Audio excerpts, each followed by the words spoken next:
25. 5 entries cost £5 plus 1 standard network rate message. Go to gbnews.com/win. Entries start at £2.50. Call 0903 686 3232. Calls cost £2.50 plus your network access charge. Or post your name and number to GB18 PO Box 8690 Derby DE1 9TT. UK only. Entrance must be 18 or over. Lines close at 4 p.m. on the 30th of January. Please check the closing time if listening or watching on demand.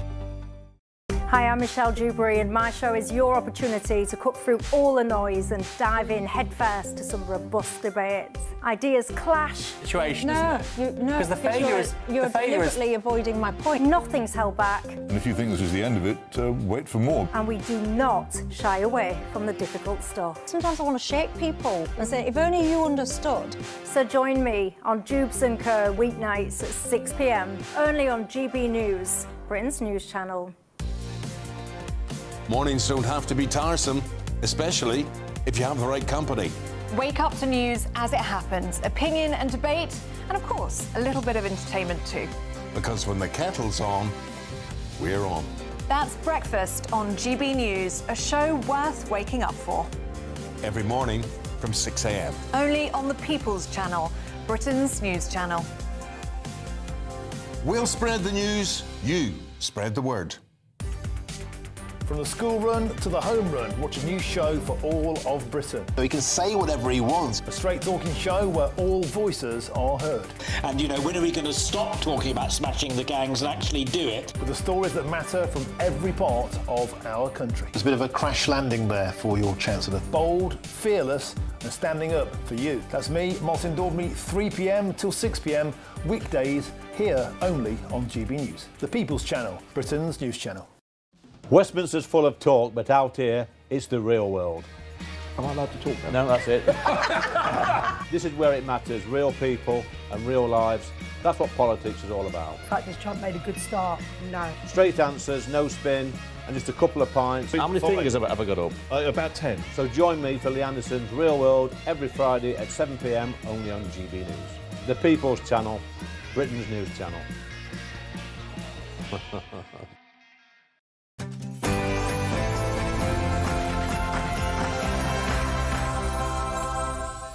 Good evening, this is Free Speech Nation with me, Josh Howie. On the show tonight, a debate is raging as to whether men should be allowed to work in nurseries.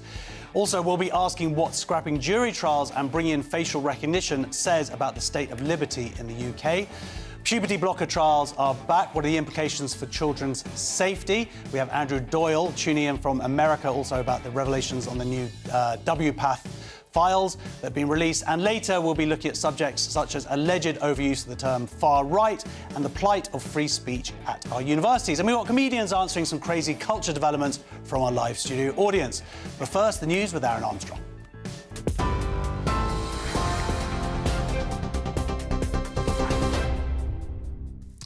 Thank you, Josh. Good evening to you. 7 o'clock here in the GB newsroom. A 31-year-old man's been arrested after pepper spray was used in an attempted robbery at a Heathrow Airport car park. Armed officers were called to Terminal 3 at 8 o'clock this morning following reports of multiple people being assaulted. Police say a woman was robbed of her suitcase by 4 men who sprayed the substance in her direction, with those directly involved known to each other. 21 people, including a 3-year-old girl, were treated at the scene, with 5 taken to hospital. Passengers faced delays and difficulties accessing the airport, with disruption to train and tube services, but most of that has now been cleared. Young unemployed people could have their benefits cut if they don't take up job offers as part of a new government scheme. Around 350,000 work and training places in construction, care and hospitality will be made available from April, backed by funding announced in the budget. However, the Work and Pensions Secretary, Pat McFadden, says there will be sanctions for claimants who do not engage. The Prime Minister says his former deputy, Angela Rayner, will return to the Cabinet. Ms Rayner resigned in September after she was found to have underpaid stamp duty on a flat in Hove. Sir Keir Starmer says the former Housing Minister is hugely talented and remains a major voice in the Labour movement, indicating misogyny played a part in the level of criticism she faced. The Conservative leader Kemi Badenoch, though, says Ms Rayner's return should be on the condition she pays back the £40,000 of property taxes she avoided. The Kremlin says radical changes are needed for Donald Trump's peace plan for Ukraine, despite the US suggesting a deal is really close. US envoy Keith Kellogg says Ukraine's Zaporizhzhia nuclear power plant and the future of the Donbass are the two outstanding issues, although Europe and Ukraine have ruled out territorial concessions to Russia. Sir Keir Starmer is set to host Volodymyr Zelensky and the leaders of France and Germany at Downing Street tomorrow. Meanwhile, Donald Trump's eldest son has urged Europe to come up with a better plan, saying Americans have no appetite to finance the conflict. He was asked at a Middle East conference if the US president is preparing to walk away from the peace process. I think he may. What's good about my father and what's unique about my father is you don't know what he's going to do. The fact that he's not predictable, he's not following the playbook of every clown who's, again, been a bureaucrat for decades, you don't know. And so that forces everyone to actually deal in an intellectually honest capacity, which has not happened in far too long. Omid, thank you both so much. Thank you. British driver Lando Norris has won his first Formula One world title at the Abu Dhabi Grand Prix. Norris came third at the season-ending race to finish 2 points clear of Max Verstappen, who won the race. Norris began the day with a 12-point lead, so he knew he just needed to finish on the podium to clinch the championship for McLaren, and he duly did so ahead of teammate Oscar Piastri as well, Norris becoming the 11th Briton to win the driver's title. Those are the headlines from the GB Newsroom. I'll be back with more at 8. Tune into GB News Radio wherever you are. Online, on DAB digital radio, on TuneIn, on Radio Player and on your smart speaker. Just say, play GB News.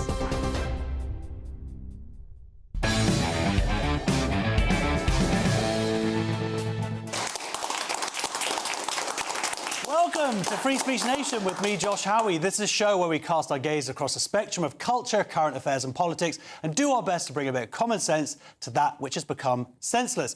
This week, a Telegraph column by Julie Bindel, she won't like that, ignited a fierce row online after proposing that men should be barred from working in nurseries. The piece follows several shocking abuse cases involving male staff and argues that safeguarding must come before concerns about discrimination.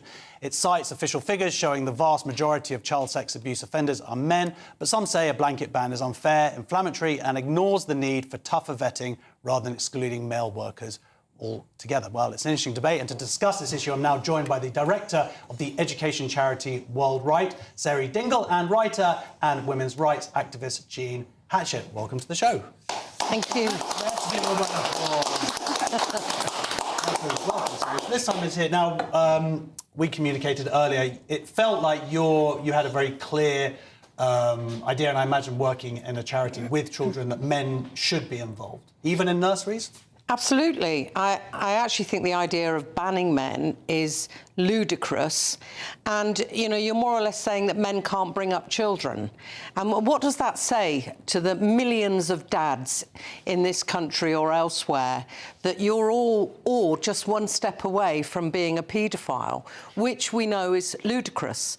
And, of course, that's not to underestimate the horror and how repugnant we should be at these recent assaults on children within nurseries. That's horrific, and we should look at, you know, what was going on in those nurseries that you know, DBS checks, the vetting and barring scheme, which I've always thought was totally inadequate because it undermines our capacity to make judgments and to challenge people we think are a little bit dodgy because, oh, it's all right, it's got a piece of paper. I've always thought that was dodgy. But I think in general, this is both very anti-men and saying that all men are potentially, you know, horror stories, and it's anti-women because it's saying only women can be domestic slaves, and we're back to caring, breeding, and that's only we can do that. And don't we want men to be paediatricians and doctors and primary school teachers and nursery workers and in every other field of bringing up kids? OK, well, I mean, Jean, we're talking specifically about nursery workers. There's a slightly different argument, I think, for doctors and certainly for primary school. But nursery workers, do you think that men should be trusted in an environment, or do you think this actually is a comment on men, or is it just specifically sex offenders? It's not a comment on men, it's a comment on risk. And I think, you know, when you've got 92% of child sexual offenders, and that's a high level of offending, are male. and that is contact offending. So that's the most serious forms of offending. And 45% of those are on children under 10, then we're not looking within a family environment. We're talking about something entirely different. We're talking about a childcare setting where the most horrific offences, those people committing those offences are going to seek an environment where it is more possible for them to do it. And I think that is what's happened. I think, you know, some of these awful offenders like Thomas Waller, for example, he was only 17 when he committed offences. He committed the offences against 2 children, aged 3, within 2 days of his appointment for a summer appointment. So, yes, I agree with Sarah in some ways that, you know, there's not enough rigorous vetting. Processes could be, you know, different, but that would apply to women, you know. And for men, I think the safest thing until the level of risk of child sexual offending is 0, ideally, then a setting where you've got the most vulnerable victims who cannot speak, who are silent, who are vulnerable, who are frightened, then you have to exclude that risk. So it's not about who's a better provider of that service. It's about, you know, it's not man against woman. It's about the level of risk of a man in that environment is too high. It's like any other risk you would assess in any kind of setting. I mean, the cases we've read about this week and in the past are horrific. And when you are reading them, you do wonder whether it's worth the risk of allowing men, even though, yes, most men would not be a danger, but is it worth the safeguarding risk to allow men into this environment? Well, I don't think most men, 99.9% of men, are a risk to children. Think so. No, exactly. And you said earlier your day job is caring. You know, that's real for most people. So why is it that suddenly, you know, you take them out of the family situation and into a nursery care situation, and they're a risk? Well, I think the thing is that there is evidence that men who are applying for these jobs are more likely. Yes, but then surely what that means is by shining a light on these things, and they are rare, we make it more difficult for some sick individuals, the rare minority of sick individuals who do have weird, you know, paedophile tendencies to get to work in these places. And we fortify staff, male and female, who work in these places to speak up and challenge and question things they think are dodgy. So you look at some of the ideas and policies that are put forward by, you know, some of the safeguarding outfits, and they're quite sensible. You know, having public spaces where there's nappy changing. But I think the problem is that even though these policies may exist, is that in reality they haven't been followed. So for something like changing nappies in public, there were cases of men who were breaking the rules to go off, and they weren't being challenged. So, Jean, it's a nice idea that we have these things, that we have films you know, there are cameras everywhere, but the reality is that these rules can be broken, and worse than that, I read this idea that because people are scared of approaching a man in that situation and saying, you know what, there could be something dodgy here, actually it's more likely that they might get away with it, the fear of discrimination. I think that's, you know, that's an accurate point. I think Julie Bindel made that point as well. That, you know, the fear of the encouraging men to be more involved, and so that there is more equality, this desire for equality, is actually fueling the opportunity given to these very dangerous individuals to infiltrate care situations and other situations where they're dealing with very young children. You've got an environment now as well that's, you know, exacerbated in lots of ways by an extreme porn environment. You cannot exclude that from having an influence on individuals who are already, you know, probably criminally inclined in a child sexual abusing way. But they are exposed at younger and younger ages. So if you've got a Thomas Waller that gets to 17 and sees there is no boundary for him between abusing a child, then, you know, we've got to look at the entire landscape of why these individuals are seeking out children to abuse. And so until all of those risks are tackled, until all of those contributing factors are tackled, men have to be excluded. And I think men know other men. And a lot of men who would be bringing their child to a childcare situation and were shown a Thomas Waller, right, OK, who's going to look after my 3-year-old baby? This young man over here he's 17. Look, most men would say, I don't think they're having their hands on my baby. You know, the reality is that men wouldn't want that either. And I know that, you know, it would be lovely if we've got an environment where everybody can do every job. That's an ideal, OK? Women want to do the jobs men can do, and men want to, you know, this is great. This is an ideal of equality. But doing a job is not the same as doing harm. And I think that's the very big difference here. Yeah, there is this idea, people who are saying, like, no, men should be working in these environments, is because there is a positive role model, there's a positive influence that men can bring in those spaces. But do you think that they could get them elsewhere? Like, working in a primary school, I think men absolutely, and maybe more men should be working in that environment. But just focusing specifically on nurseries, is it worth it, though? When they can be men... Josh, this is not real.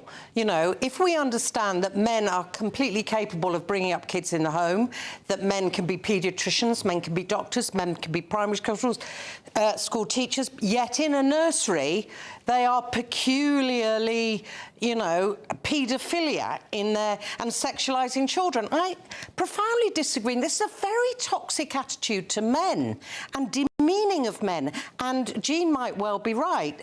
A father comes along, doesn't like the look of a teenager who's had a perfunctory training, you know, knows nothing about child development and is being given too much responsibility. As a parent, I would say you complain. And one of the main things we need to ensure that nurseries do is not to blame parents for moaning, but to listen to them and to do all the things that actually make parents feel more less concerned about their child's well-being. But in general, I think you cannot run life based on this hysterical assessment of risk because of two nutcase cases that are horrific that we've seen in the last month. I think there are many more cases historically. But I just want to say that when it comes to nurseries, they're a different environment. Like me changing my own child's nappy is going to be a much lower risk.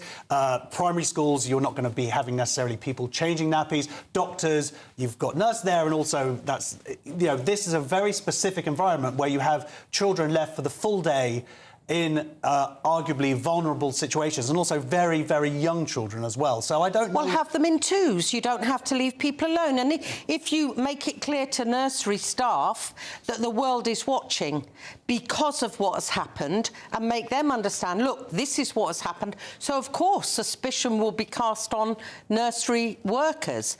But so have people in twos. There is not a problem in getting round and overcoming the occasional lunatic. They are going to appear in all walks of life. We don't run life on that basis. And it is demeaning of the need for great childcare and men to play a role in it by saying they must be banned from nurseries.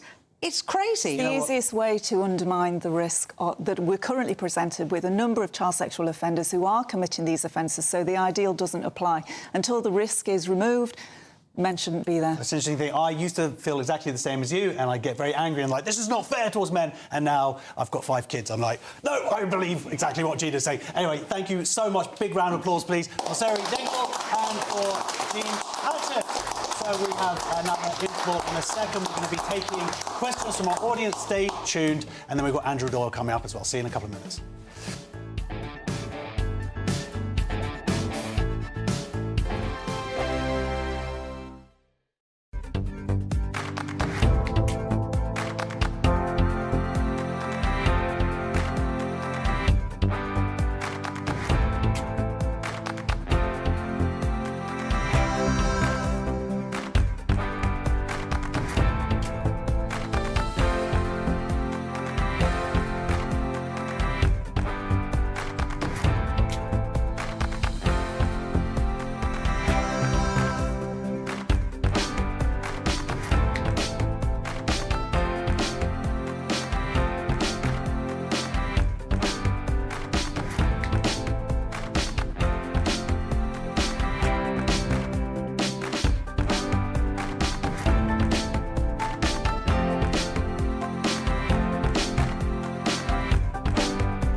want to know what's really going on in the corridors of power? Labour don't know what to do with you half the time, and that makes you quite lethal in the chamber. Get behind the headlines with Chopper's Political Podcast. Join me, Christopher Hope, as I sit down with the great and the good of British politics. We'll see where this ruling takes us. These are the stories shaping our nation. Chopper's Political Podcast, available now on all platforms. Listen in and stay ahead.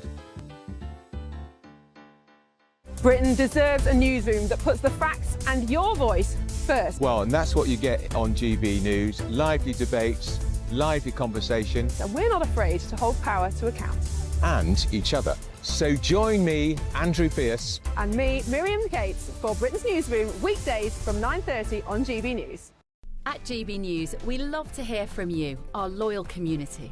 So drop us a line at gbnews.com/yoursay. There, you can talk to each other and also to the presenters live on air. gbnews.com/yoursay, because GB News is your channel, Britain's news channel. Join me, Nana Akweer, for an informative, interactive news programme with a difference. It's fun. No, he didn't say that, though. I'm so surprised. I think there's an element of truth to that. Join me from 3 p.m. every weekend, only on GB News, Britain's news channel.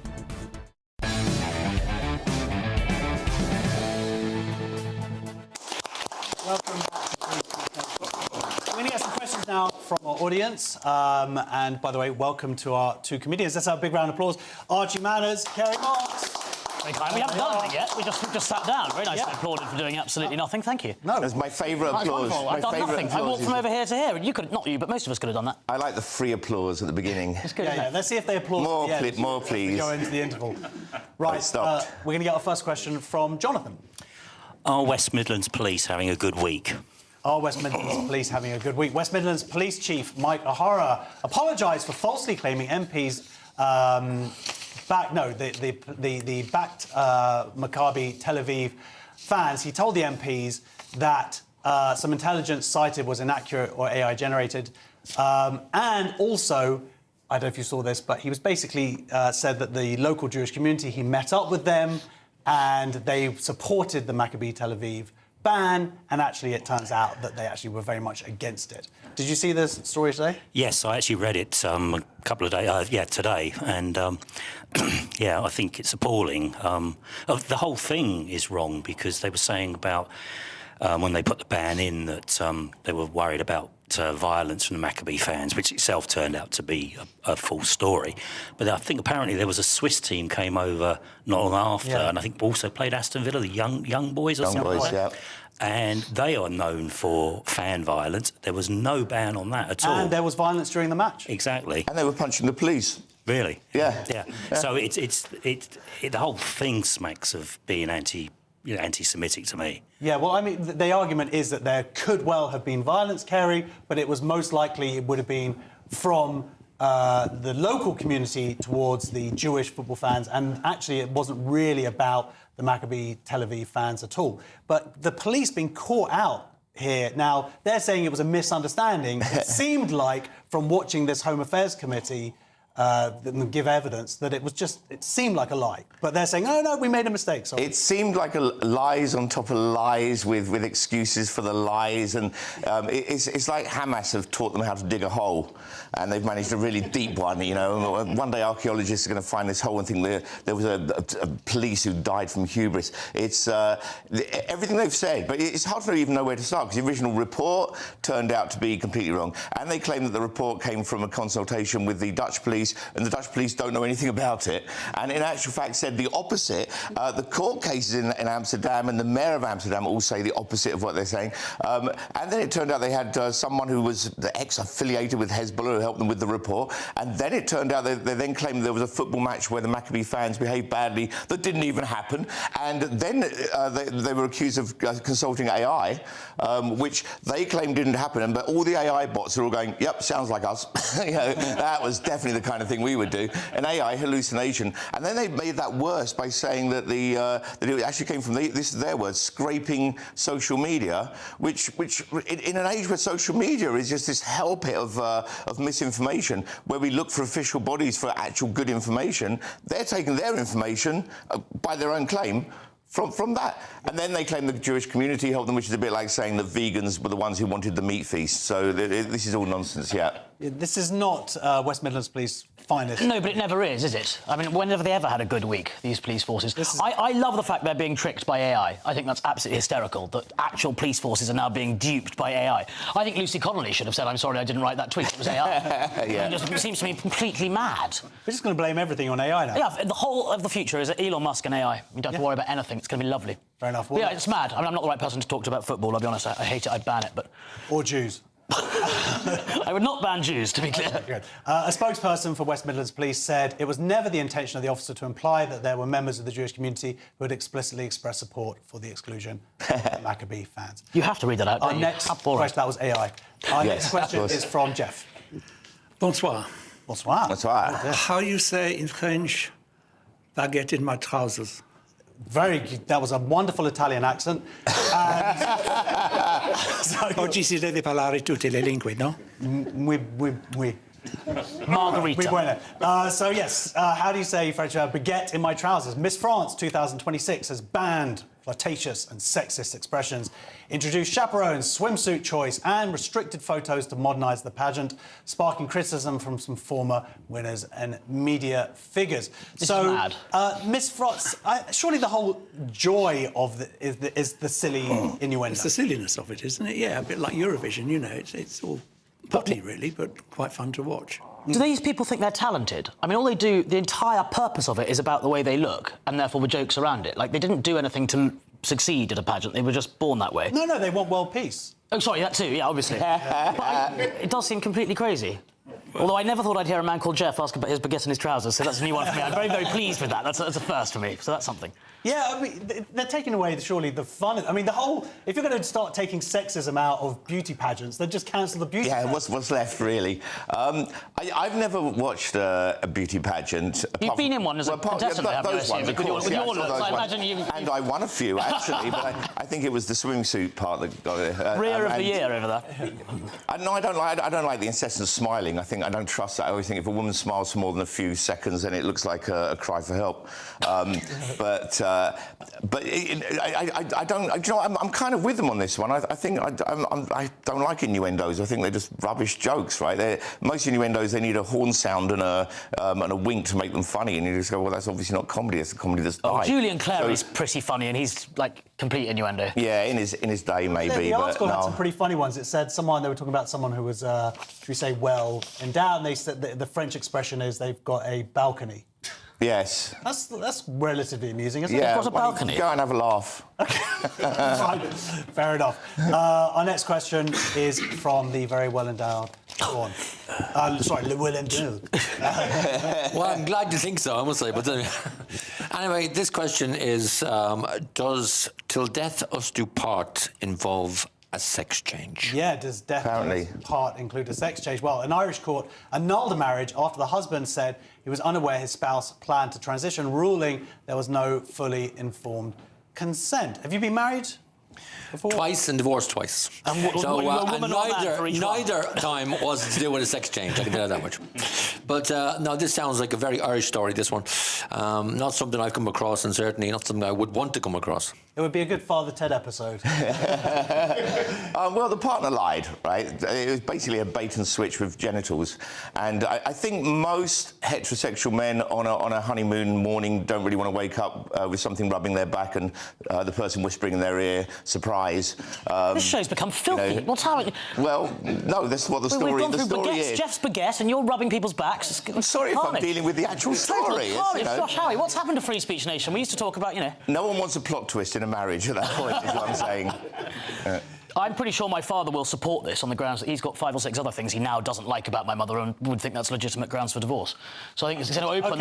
You can now go, I'm sorry, love, you've put on weight. Bye-bye. And that's, that's good. That's it. So if your mum rocks up with a... She's watching this. I'll just say, in this day and age, I'm actually surprised the judge found in the guy's favour. I would have thought, with everything going on around us, the judge would have said, sorry, you've got to deal with it, here's some lube and modernise. No, I'm surprised that he wasn't sent to prison for being a bigot. Which prison? Our final question for the moment is from Addy.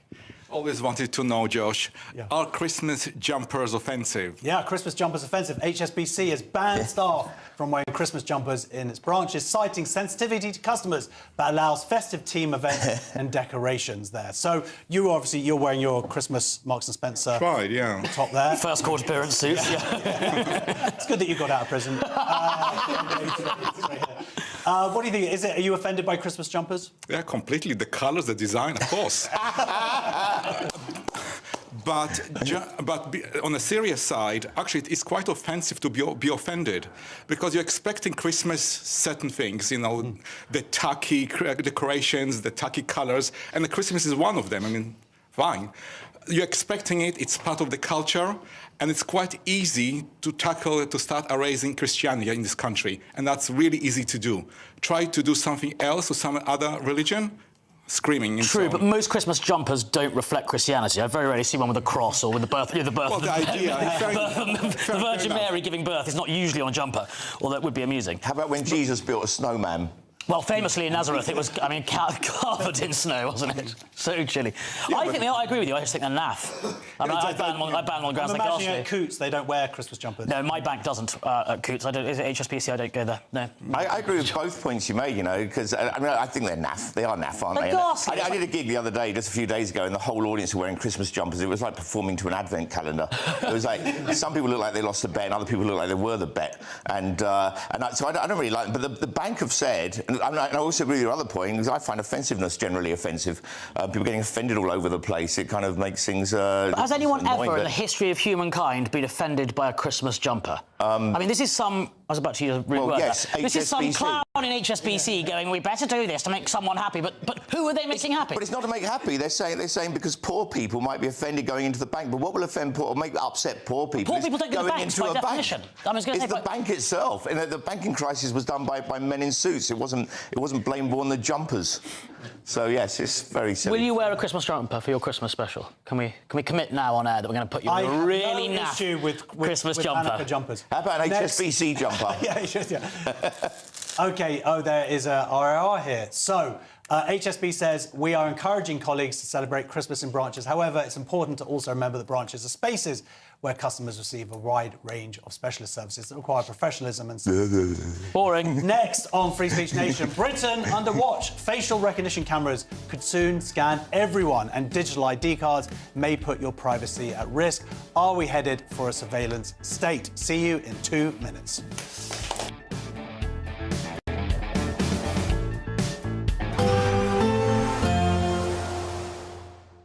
Can't wait to get in that sea. Lovely and warm. Just like the feeling of having great travel insurance. All Clear Travel Insurance sponsors GB News Travel Destinations Forecast.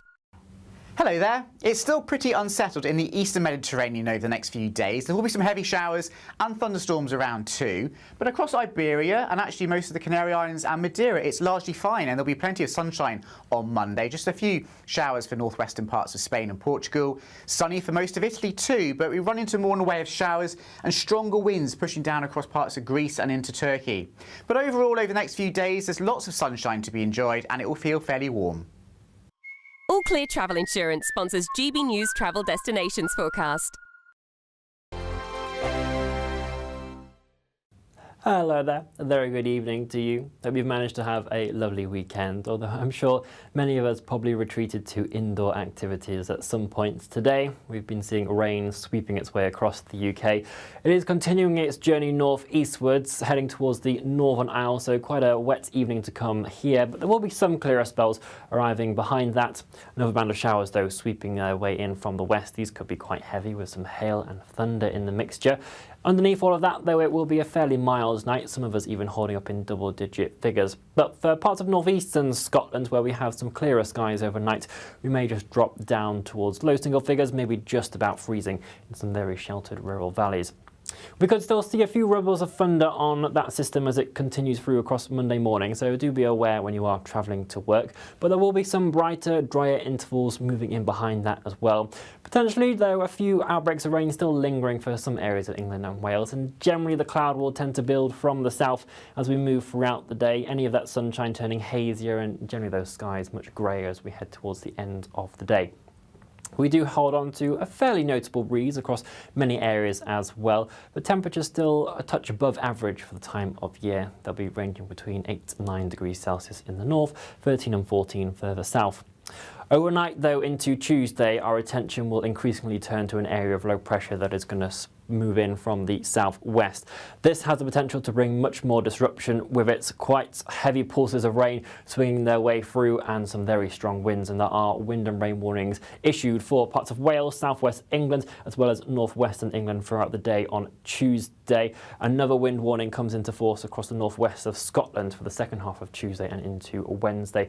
There could well be gales, severe gales around at times. Flooding disruption is possible at times, so do stay up to date with the forecast on that.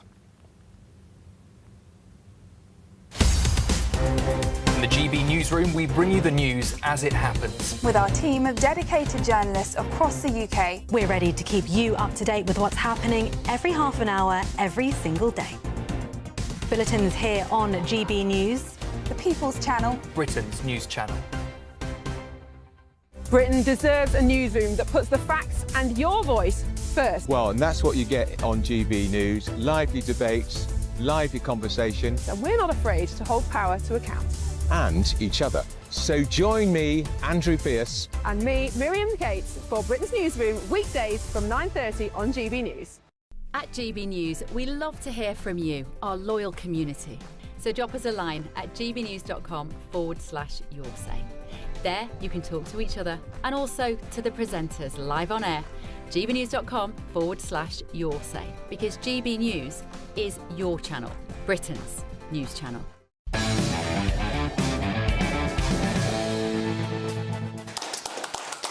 Welcome back to Free Speech Nation. Britain is on the brink of a surveillance surge. The government plans to expand live facial recognition cameras across town centres, enrolling passport photos into a national database. Some warn ordinary citizens could be misidentified for crimes, while safety is cited to justify intrusive monitoring. With mandatory digital ID cards also looming, privacy experts fear Britain is hurtling towards a society where everyone is watched and democracy takes a back seat. I'm now joined by the director of Big Brother Watch, Silkie Carlo. Silkie, welcome to the show. We already somewhat live in a surveillance state anyway, but the difference here is we're talking about live facial recognition. If you can just quickly explain that. Yeah, so already we have millions of surveillance cameras in this country. I mean, actually, in proportion to the population, we are as surveilled as China already. Live facial recognition puts those cameras on steroids, basically, because it means that not only are cameras watching you, but they're identifying you in real time. So there is software that's working behind the lens that checks your face against watch lists and databases, and then the authorities can decide to come and speak to you or take a note that you were there at this time. It is the kind of thing that actually we don't really see in the democratic world at all. It's rarely seen outside of China. But yet this government is planning to roll it out up and down the country, and we're trying to stop them. Because what people who are for it would say, including the government, would say, well, if you're innocent, you don't really have anything to worry about. So what are the concerns then? Yeah, we must always be very cautious of the nothing to hide, nothing to fear argument, because, of course, the fact that we've got nothing to hide, that the vast majority of the public are law-abiding, normal citizens, means that we shouldn't have the government in our life every moment of every day and watching what we do. And when they want to do that, we ought to ask questions as to why.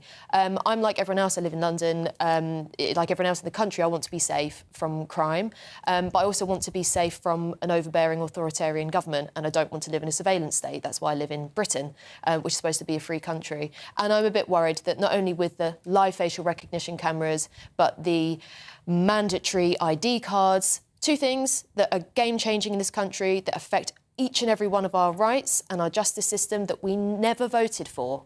If these were such attractive policies, put them in the manifesto, put them to the public. But this is undemocratic and it's a massive breach of our rights. And this could end privacy in our country as we know it. So why do you think the government seems so hell-bent on pushing for this kind of these policies? I think this government has authoritarian instincts and we're all paying the price. And the question is, you know, how easily can you roll that back? It's really hard. If you introduce a mandatory ID system, which, by the way, is also a facial recognition system, so that's tens of millions of people rolled into a facial recognition system. The government is also saying they're going to turn our passport photos into mugshots for police databases. I mean, that's outrageous. They do have authoritarian instincts, and I think that we're also paying the price with our liberty, our hard-won freedoms that people have fought for centuries. We are paying the price for the incompetence of the government. You know, we do have policing issues, that we have a broken criminal justice system. We have prisons actually shooing the wrong people out of the doors. And then the country, as a result, is being turned into kind of open prison. Well, we'll just put cameras everywhere and try and, you know, track people down. But what we will see also, and this is where it's really a free speech issue, is these cameras will be used at protests. They inevitably will be used against people who are dissenting against the government. And already I know people who are concerned about going to protest because they don't want to end up on these databases. Yeah, I mean, didn't the government actually use this idea that we can recapture prisoners that we've falsely let out or by mistake let out? It's like, you're right, just deal with this problem at source. Yeah. And of course, I guess what is a crime today is different from what could be a crime in the future as well. Yeah, it's a kind of, you know, do you choose Orwellian or Kafkaesque? But, you know, these are quite dystopian times. And this idea of retrospective facial recognition, which they're also rolling out, means that police and authorities will be able to go back in time and pick out faces from a crowd. Now, if you look at how that's used in China, for instance, which is a bit of a blueprint here, you can look through, with AI, which we just heard about that going wrong with another police force, you can look through hours and hours, months, days or years of footage and pick out images of one person across their lifetime and create a very comprehensive record on them. If you don't have the right controls around facial recognition, that's what you can do. You know, people always said about, you know, in dystopian sci-fi that people would be microchipped. At least you can take a microchip out. With facial recognition, you kind of have this barcode, this permanent identifier that lots of information about you can be stored on, and there's nothing you can do to change it. Because this might even expand to retailers, because there's a film like Minority Report and Tom Cruise is walking around and everywhere he goes, they're like, hey, you might like this top from Gap, or every moment of our lives being watched, and arguably that leads to control. It has expanded to retailers, and that's something else that we're fighting and trying to stop. And I'm very worried that we might see in the new year Sainsbury's and Asda's are trialling this at the moment. I'm very worried that they're going to go for a full rollout because the police have just done it. And then I'm really urging people, you know, if you care about this, which you must, please make a noise about it. Please don't just accept this, because, you know, nowhere else in Europe does this. Nowhere else in the democratic world does this. This changes the nature of the country that we live in and makes it far less free, and we shouldn't accept it. And, by the way, of course, you get mistakes, misidentifications. And I'm now dealing with several people every single week are finding us and coming to Big Brother Watch saying, I don't know what to do, I've been misidentified, publicly humiliated, accused of being a criminal, I've never done anything wrong. And when private companies use it, they don't even have to give any so-called evidence. They don't have any evidence. It's a kind of data nightmare. They're constructing these watch lists by themselves and operating this technology that is not fail-safe at all. So isn't it also particularly a problem identifying people from different ethnic minorities, or misidentifying people? And some polling I think I read this week said how ethnic minorities in particular would be very suspicious of this technology and would actually keep away from city centres where it's used. Yeah, and, you know, in a time when we really want to bring the country together, I think that's a really sad thing.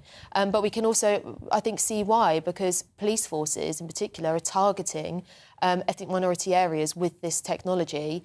And there's also the question of who they decide to put on watch lists. The same goes for when we see it used in supermarkets. Security guards, who do they choose to pick out of the general public?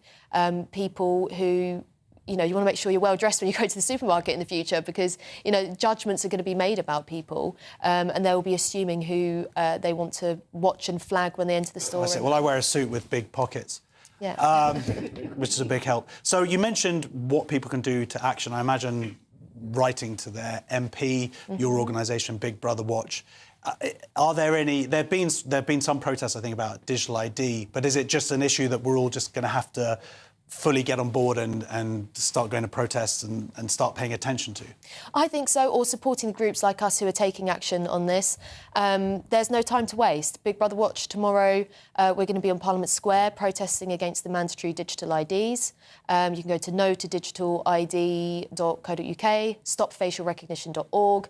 I'm taking the Metropolitan Police to court in January over facial recognition and hoping that sets a precedent across the country. So, yeah, we're standing up for people's liberties in this country, but we all have to.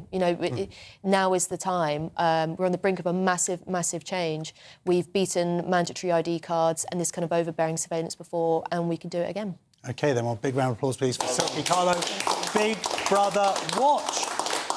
On digital ID, Sir Keir Starmer has previously said a new digital ID scheme will help combat illegal working while making it easier for the vast majority of people to use vital government services. And on the issue of facial recognition, Policing and Crime Minister Sarah Jones said that though there were legitimate concerns about the technology, she believes a wider rollout could mark the biggest breakthrough in catching criminals. Next on Free Speech Nation, we'll be looking at the return of puberty blocker trials and the latest WPATH revelations from America with Andrew Doyle. See you in 2 minutes.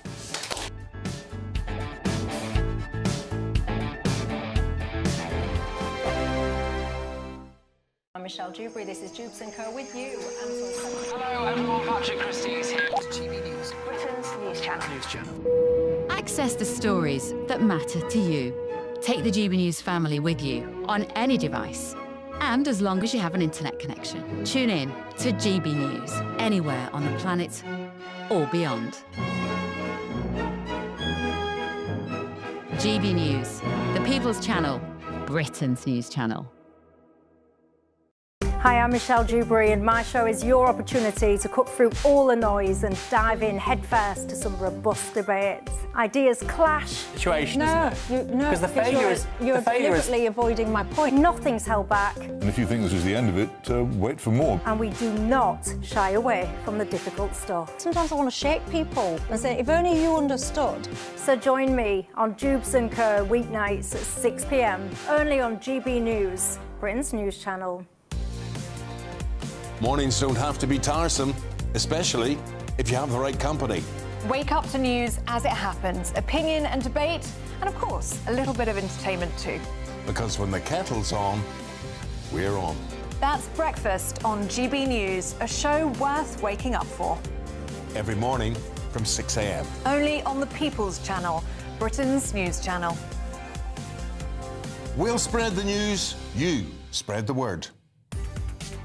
From the school run to the home run, watch a new show for all of Britain. He can say whatever he wants. A straight-talking show where all voices are heard. And, when are we going to stop talking about smashing the gangs and actually do it? With the stories that matter from every part of our country. There's a bit of a crash landing there for your Chancellor. Bold, fearless and standing up for you. That's me, Martin Daubney, 3 p.m. till 6 p.m, weekdays, here only on GB News. The People's Channel, Britain's news channel. Westminster's full of talk, but out here, it's the real world. Am I allowed to talk No, now? that's it. This is where it matters, real people and real lives. That's what politics is all about. Practice Trump made a good start. No. Straight answers, no spin, and just a couple of pints. How many fingers have I got up? About 10. So join me for Lee Anderson's Real World every Friday at 7 p.m, only on GB News. The People's Channel, Britain's news channel. You want to know what's really going on in the corridors of power? Labour don't know what to do with you half the time, and that makes you quite lethal in the chamber. Get behind the headlines with Chopper's political podcast. Join me, Christopher Hope, as I sit down with the great and the good of British politics. We'll see where this ruling takes us. These are the stories shaping our nation. Chopper's political podcast, available now on all platforms. Listen in and stay ahead.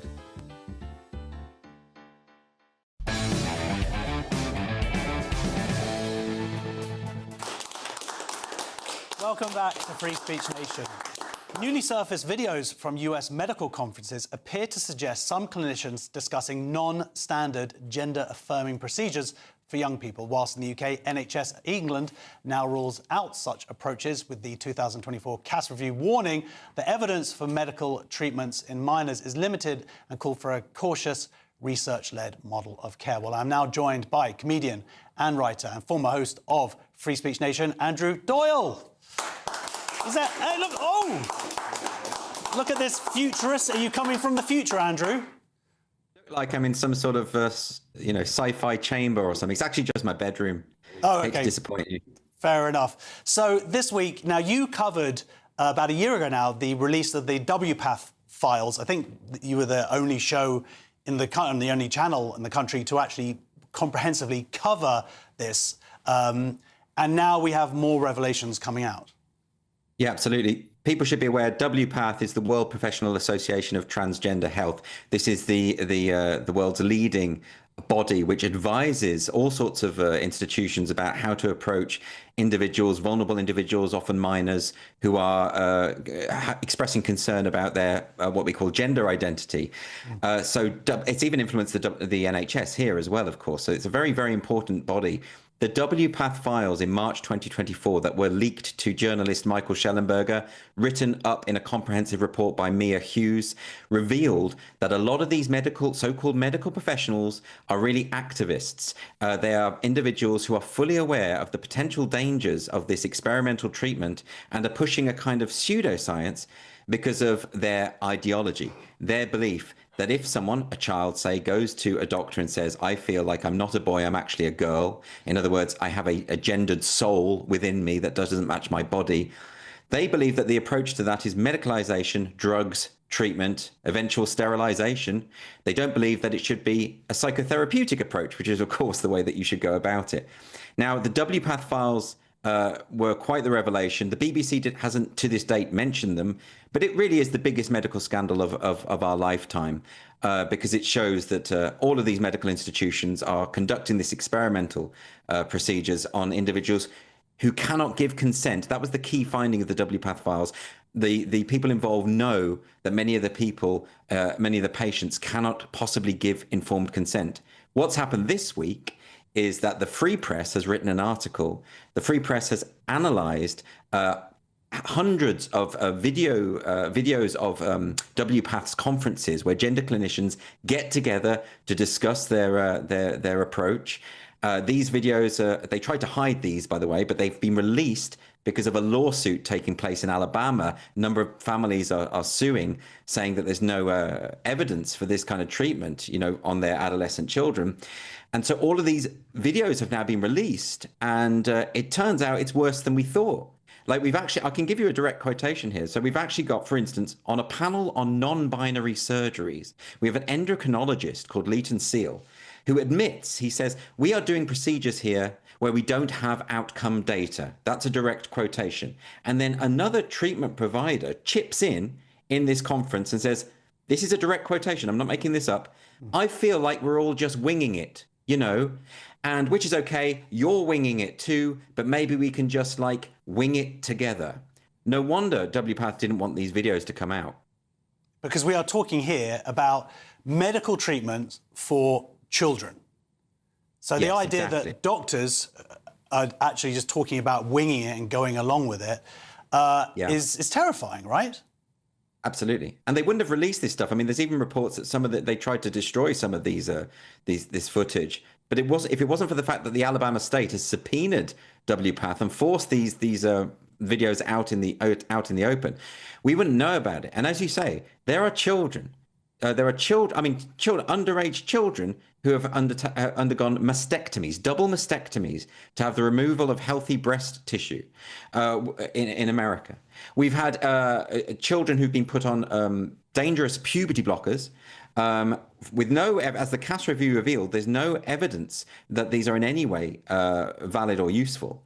And so therefore we are endangering children's lives. And the worst thing about it is that the people pushing it are those who proclaim to be experts. WPATH. Let's just remind ourselves, WPATH's Standards of Care version 8, which is often cited as this leading document in expertise on what they call gender affirming care, that document contains a chapter on eunuch identities, and it urges doctors to affirm eunuch identities. In other words, if a patient comes to a doctor and says, I want my genitals removed, then the doctor's meant to say, okay, well, you were born a eunuch, you were meant to be a eunuch, and your body isn't right, so we will fix you by castrating you. That's in this document, which is supposedly an expert document. If you don't believe me, you can check out my interview with Genevieve Gluck, who broke this story. She's a journalist, and I interviewed her on my show in March 2024 when I was breaking this about the WPATH files. And there's some pretty horrific details in that interview, so I'd urge you to look at it. But there's more horrific details. Scandal. Well, there's more horrific details because one of the things that was talked about was someone who wanted to look like a Barbie. That's what they said. They want to look like a Barbie down there. There were also this idea of non-binary surgeries, people requesting to have both sets of genitalia, and this being indulged by the doctors. Yeah, not only indulged, but actively pushed. I mean, the video you're talking about is a social worker at Oregon Health and Science University's transgender health program. This is an individual called Amy Penkin, who is discussing in this video, in one of these videos that's now come out, is discussing an 18-year-old patient. This is a male patient called Sky, who wants what they call complete genital nullification. What that means is to have genitals completely removed, no sexual feeling, no possibility of a sexual life. This kid had said they wanted, as you said, to look like a Barbie down there. They wanted complete smoothness, nothing, no genitals, nothing like that. A person so young that they cannot possibly comprehend what the long-term implications of that might be. Now, surely, if an 18-year-old is saying that to a doctor should be saying, there's a problem here. We'll introduce you to a psychotherapist. We'll talk about the various problems, what might have made you want to mutilate yourself in this way. But no, the doctors at WPATH are saying, we need to affirm that. We shouldn't question that. This Barbie identity is what this individual wants to be, and we need to find a way to get around it. And, you know, we hear these doctors in this footage effectively lamenting the fact that they don't have the evidence to justify doing this, but they're going to do it anyway. As that treatment provider put it, they're going to wing it. And we're dealing with kids' lives. Absolutely. Well, Andrew, thank you so much for joining us, ladies and gentlemen. Andrew Doyle. I should also say WPATH have not been able to respond. They would argue that they are doing their best to protect children. So that is the end of the first hour on Free Speech Nation. Don't go away. Plenty more to come in the next hour. See you in 2 minutes. Bye. Expect warm spells with the odd rude interruption. Boxed Boilers sponsors the weather on GB News. Hello there, a very good evening to you. Hope you've managed to have a lovely weekend, although I'm sure many of us probably retreated to indoor activities at some points today. We've been seeing rain sweeping its way across the UK.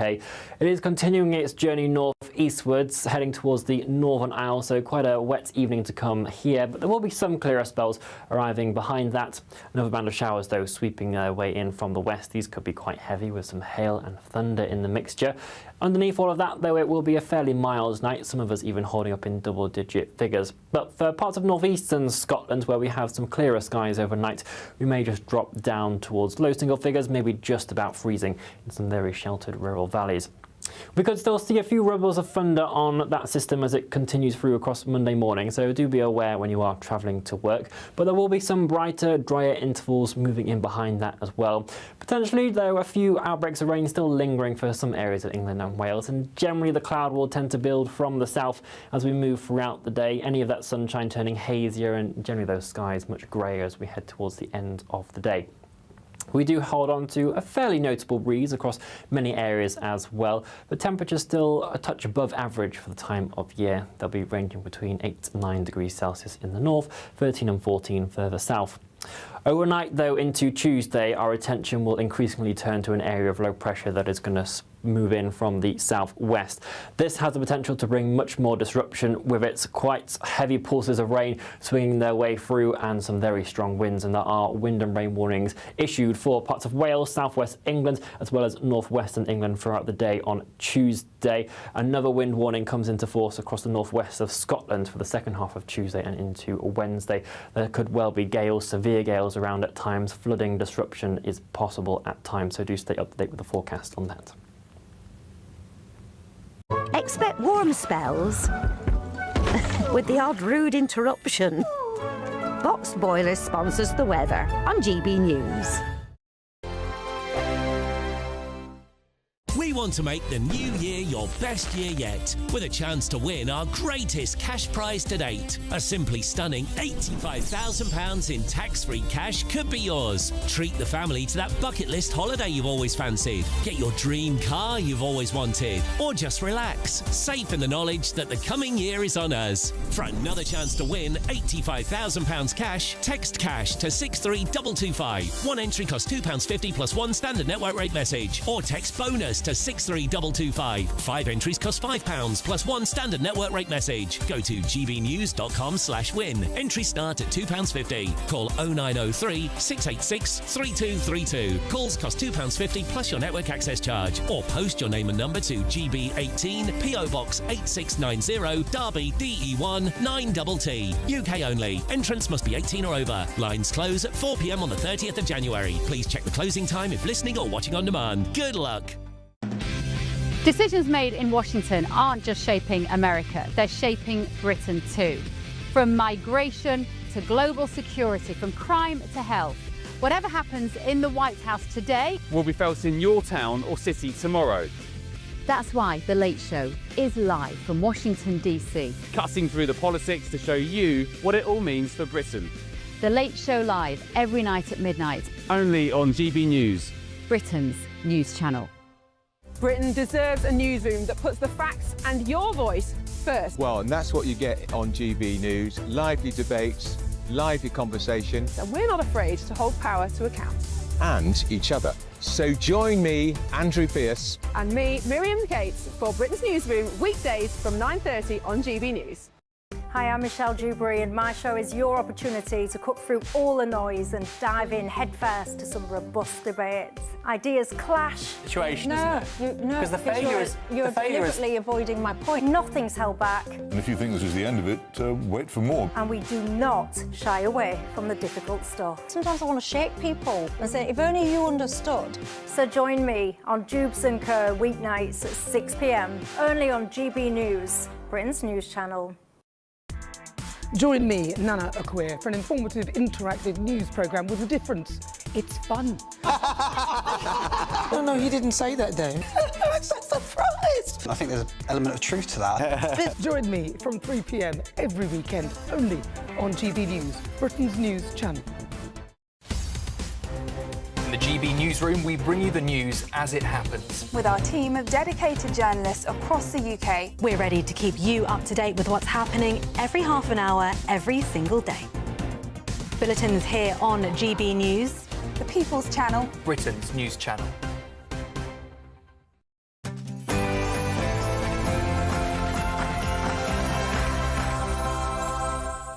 Plenty more still to come on Free Speech Nation this week, but first we're going to get a news update from Aaron Armstrong.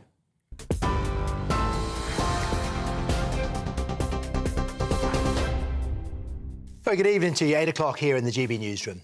A 3-year-old girl is amongst those who needed treatment after 4 men used pepper spray during an attempted robbery at Heathrow Airport. Officers responded to reports that multiple people had been assaulted by a group of men in the multi-storey car park at Terminal 3 this morning. A 31-year-old man remains in custody and inquiries remain ongoing to locate further suspects. 21 people were treated in total, with 5 taken to hospital. Passengers faced delays and difficulties accessing the airport, with disruption to train and tube services. These queues on the Elizabeth line, but most of that has now been cleared. Young unemployed people could have their benefits cut if they don't take up job offers as part of a new government scheme. Around 350,000 work and training places in construction and care and hospitality will be made available from April, backed by funding announced in the budget. However, the Work and Pensions Secretary, Pat McFadden, says there will be sanctions for those claimants who don't engage. Almost 1 million young people are currently not in employment, education or training, and Mr McFadden says they've been let down. The last thing we want is young people living a life on benefits or not doing anything constructive. So we're coming forward with a package today which we call the Youth Guarantee. It's backed by £800 million of government investment, and that will offer training places to 300,000 or more of those young people. Young people have been neglected. They haven't been offered enough help in the past, and we want to put that right. Russia's welcomed President Trump's new national security strategy, saying it is largely aligned with Moscow's vision. Kremlin spokesman Dmitry Peskov described it as an encouraging change of policy that he hoped would guarantee they could work together for a settlement in Ukraine. Well, the document released on Friday fails to identify Russia as a threat to the US and is highly critical of the EU, claiming Europe is at risk of civilizational erasure. It comes as talks to end the war in Ukraine enter a key phase, with the US suggesting a deal is close, although Moscow says radical changes to the plan are needed. European officials say language used in the strategy document closely resembles that of the Kremlin. Police in Ireland have launched a murder investigation after 2 people were killed in a house fire in County Offaly. A 60-year-old woman and a 4-year-old boy died in the blaze at Castleview Park in Edenderry. Another woman has been treated in hospital. Officers have described the fire, which they understand was started deliberately, as a reckless and callous attack on a family home. Authorities in India are searching the site of a fire of a nightclub in Goa, where at least 25 people were killed overnight. Police initially blamed a gas explosion in a kitchen, but eyewitnesses have reported fireworks being set off during a show. India's Prime Minister Narendra Modi says the victims and their families will be offered compensation. And British driver Lando Norris has won his maiden Formula One world title at the Abu Dhabi Grand Prix. Norris came third at the season-ending race to finish 2 points clear of Max Verstappen, who won the race. Norris began the day 12 points in front, so just needed a finish on the podium to clinch the championship for McLaren. His teammate Oscar Piastri came second on the night and finished third in the standings. Norris, the 11th Briton to win the driver's title. And those are your latest headlines from the GB Newsroom. I'll be back with more at 9.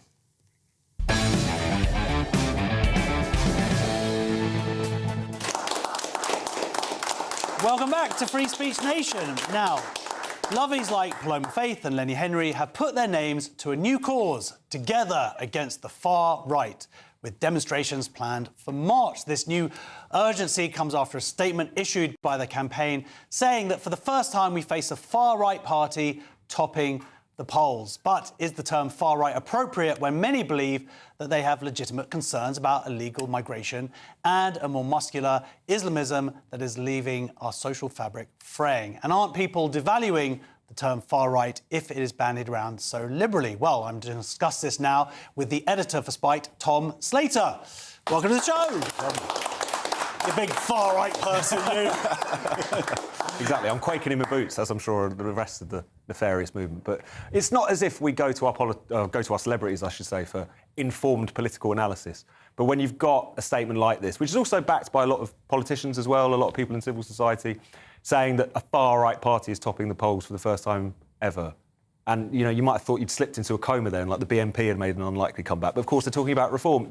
It's telling that after all these years of people throwing around these labels so liberally and having it blow up in their faces, it's telling that they haven't learned from this, I suppose. Yeah, it's a concern because the term far-right should be... Look, there's a lot of accusations across the board. People say woke is used incorrectly, whether it's one definition or the other. But the point about far-right is there is a singular definition of far-right, and that has been misapplied to be concerned about borders, unsecure borders. That shouldn't mean that you're now on a par with Hitler. No, exactly. And the thing is, we know what they're doing when they throw around these accusations. The word far-right has been thrown at reform, the word fascism has been thrown at reform, and it's really important that we keep these distinctions very clear, partly because it is an insult to a political party and to its supporters who, whatever else you might say about them, agree with them, disagree with them. The idea that they're on some kind of spectrum or even anywhere closely associated with some of the most reactionary and damaging regimes in history is obviously for the birds. But I think it's also like an insult to historical memory. Like, we know what fascism is. Totalitarian control, worship of war and violence. In the Nazi case, the attempt to exterminate European Jewry. If you genuinely think this is what Nigel Farage has up his sleeve, I think there's no helping you, to be honest. You need a history lesson and probably, lie down on the therapist couch rather than being listened to any way seriously. Some of those accusations, totalitarianism, could arguably be applied to the far left. Do you think the far left that terminology is misapplied? Well, I think there is actually a bit of a danger that some people on the right can sometimes throw around kind of accusations of like communism or authoritarianism too easily as well. But I think it's quite clear that these accusations are mainly going in one direction. And I think the core hypocrisy or double standard here is in relation to Islamism, which you've touched upon. Because if there is a movement in society at the moment which is genuinely hell-bent on a form of totalitarianism, which is deeply anti-Semitic, which has inflicted murder upon murder on this country. I mean, Islamism is responsible for 94% of all terror-related deaths in this country since 1999. And yet, this movement, this Together Against the Far Right, the Lovies, the Great and Good, are not interested in talking about it at all. I mean, if we're talking about the genuine far right, and we all know what that is when we see it, proper, racist extremists. It exists, it's real, and it's bad. Exactly, and it's growing, but from a very small base. This is not the primary threat that we face in terms of extremism at all. So, even if we weren't talking about the very loose definition, the applying it to reform, smearing people simply because they want to get control of the borders, even if you're just talking about what should be our focus at the moment, the handful of kind of racist bottom feeders who occasionally make themselves known don't seem to me to be the priority, if nothing else. Well, do you think there's any chance that Together Against the Far Right might go, actually, and we're also against Islamism, and that we consider that far right, and so we're gonna come and march with us as well? Well, interesting point on that is that one of the signatories to this statement is Kneecap, everyone's favourite Irish rap trio. And this case is still working its way through the courts. I'll be a little bit careful of what I say, but they allegedly said the words "up Hamas" and "up Hezbollah" at one of their London gigs. Prescribed organisations. Islamist organisations as well, actual Jew-killing terror armies. So I think it's worse than a blind spot, that, isn't it, when you're throwing around labels so willfully against political opponents. Meanwhile, you're actually allegedly expressing outright support for Islamist terror movements, which tells us about the kind of muddle that a lot of the cultural set have got. Well, also, I guess it just exposes the hypocrisy from people who who sort of push forward and say we're against the far right and don't address any of the hate coming from people within their own ideological camp. No, exactly. And it's an issue of consistency, obviously, which maybe we shouldn't expect so much of some of the celebrities who've signed up to this. But I think the reason this statement is worth talking about is because this is only just a kind of pure expression of a tendency which exists across the liberal left more broadly, which is to wear out these labels, which is to smear people, which is to also ignore the genuine threats which confront us. So I think that's something that we really have to reckon with. And if you are genuinely concerned about a resurgent racism in society or the threat that might appear one day, then you shouldn't wear out these labels as well. This is one thing that you notice if you pay attention to the handfuls of genuine far-right activists we have in this country. They are really thriving off the fact that this label has been completely degraded. They're like, oh, it's far-right, is it? In the same way that Boris Johnson was far-right, or the same way that Nigel Farage is far-right. It's the same old game being played. So we've kind of lent them a sort of invisibility cloak by using these labels too liberally as much as anything else. So it's celebrities rabbiting on in a ridiculous way. That's hardly a news story. But I think it's a broader tendency that we need to correct if we're going to take on this problem. How do you think we can correct? I mean, obviously, we can point out on shows like this, but these people involved, is there really anything that can be done to point out their hypocrisy, to point out the dangers of overusing these words? And all I can imagine is that when they do have a protest next year, that there might be some people who say, well, we're going to have a counter-protest to that, but of course then it becomes, you're far right, no, you're a fascist, no, you're a fascist. No, exactly. It's hard to work out. I mean, I think we've all started doing it anyway, so it's not necessarily important advice, but just stop listening to the celebrities, I think it's fair to say. Do we really summon Lenny Henry? Except for the host of TV shows. Oh, exactly. Yeah. No, they should be taken very, very seriously. But it's one of those things where I think we've known over the course of the past 10 years that just because someone who's famous, who happens to be on TV, they can criticise or, complain about Brexit or Trump till the cows go home. If anything, it has the opposite effect. It tends to make people feel more vindicated. But I do think that people who know better, like people who are involved in political commentary, people who are academics, people who are actually entrusted to sort of hold forth on issues of politics and whatever, need to do a hell of a lot better at calling out these smear campaigns. As much as anything else, I think in the context of reform, it's so clear that this isn't necessarily even about the far right, it's about democracy. So people vote for Brexit, they're fascists. People vote for the Conservatives because they want to get Brexit done, they're fascists. People vote for reform because they want to kind of finish the job of taking back control over our borders, they're fascists. When they say far right, they just mean democracy at this point. It's an expression of kind of revulsion at the people that you happen to share a country with. So I think calling them out when they misuse these terms is absolutely important, but also recognising the game that's being played, which is a bunch of very privileged people who are affronted by the fact that people in the country disagree with them and are just thrashing around like upset children. We should kind of mock that and ridicule it, I think is probably a good response. I mean, there's a classist element to it, then. No, completely. I mean, this is the thing. Kind of alleged anti-racism or alleged anti-fascism is kind of how anti-working class sentiment is now expressed. I thought it was really fascinating, you know, during the Brexit period, the number of cartoons you'd see in left-of-centre publications, basically the kind of caricature of the kind of council estate, Chav being the kind of villain of the piece, the person who has delivered this apparently once brilliant country to hell in a new 1930s just because they said, you know what, we don't like that European superstate. It's so clear now that that what they claim to be is kind of seeing off the sort of new black shirts, what they're really upset about is ordinary people who happen to think differently to them, speak a bit differently to them, and have different priorities, surprise, surprise, because they're not millionaires.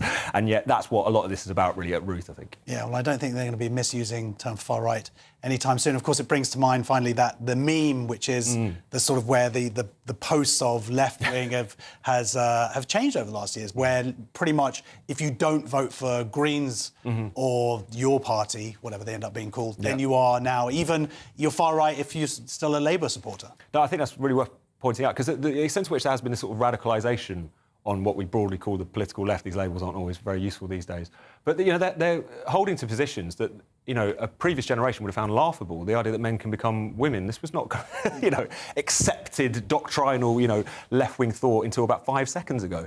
So they've lost their minds. The ordinary people have remained pretty commonsensical, and that's kind of the story of our times, I think. So, of course, they're going to continue to thrash around and throw insults, but I think, if anything, that's just more proof that they're losing.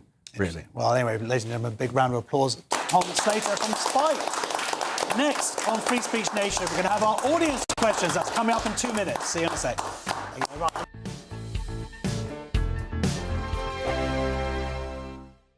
Britain deserves a newsroom that puts the facts and your voice first. Well, and that's what you get on GB News. Lively debates, lively conversation. And we're not afraid to hold power to account. And each other. So join me, Andrew Pierce. And me, Miriam Gates, for Britain's Newsroom, weekdays from 9:30 on GB News. Mornings don't have to be tiresome, especially if you have the right company. Wake up to news as it happens, opinion and debate, and of course, a little bit of entertainment too. Because when the kettle's on, we're on. That's Breakfast on GB News, a show worth waking up for. Every morning from 6 a.m. Only on the People's Channel, Britain's news channel. We'll spread the news, you spread the word. No matter the state it's in, this is our nation. Join me, Jacob Rees-Mogg, for a genuine, honest discussion on where we have been, where we are going, and where we are with the people who set the direction. Tune in to State of the Nation every Monday to Thursday, 8 to 9 o'clock. Only on GB News. Bold. They are under no illusion. Ray. Are you a human trafficker? Boundless. I've had enough of the nonsense, and I'm not afraid to say it. Don't get us on the BBC. Every weeknight, I tear through the headlines. The smell of gasoline. Should we be worried about it? From Westminster madness to cultural war chaos. What I'm going to do now is they are throwing things out the car as we speak. Get ready, Britain. Here we go. Patrick Christie tonight, weeknights from 9 p.m, only on GB News, Britain's news channel. At GB News, we love to hear from you, our loyal community. So drop us a line at gbnews.com/yoursay. There you can talk to each other and also to the presenters live on air. gbnews.com/yoursay, because GB News is your channel, Britain's news channel. From the school run to the home run, watch a new show for all of Britain. So he can say whatever he wants. A straight-talking show where all voices are heard. And, you know, when are we going to stop talking about smashing the gangs and actually do it? With the stories that matter from every part of our country. There's a bit of a crash landing there for your Chancellor. Bold, fearless and standing up for you. That's me, Martin Daubney, 3 p.m. till 6 p.m. weekdays, here only on GB News, the People's Channel, Britain's news channel. Westminster's full of talk, but out here, it's the real world. Am I allowed to talk now? No, that's it. This is where it matters, real people and real lives. That's what politics is all about. The fact has Trump made a good start? No. Straight answers, no spin, and just a couple of pints. How many fingers have I got up? About 10. So join me for Lee Anderson's Real World every Friday at 7 p.m. only on GB News. The People's Channel, Britain's news channel.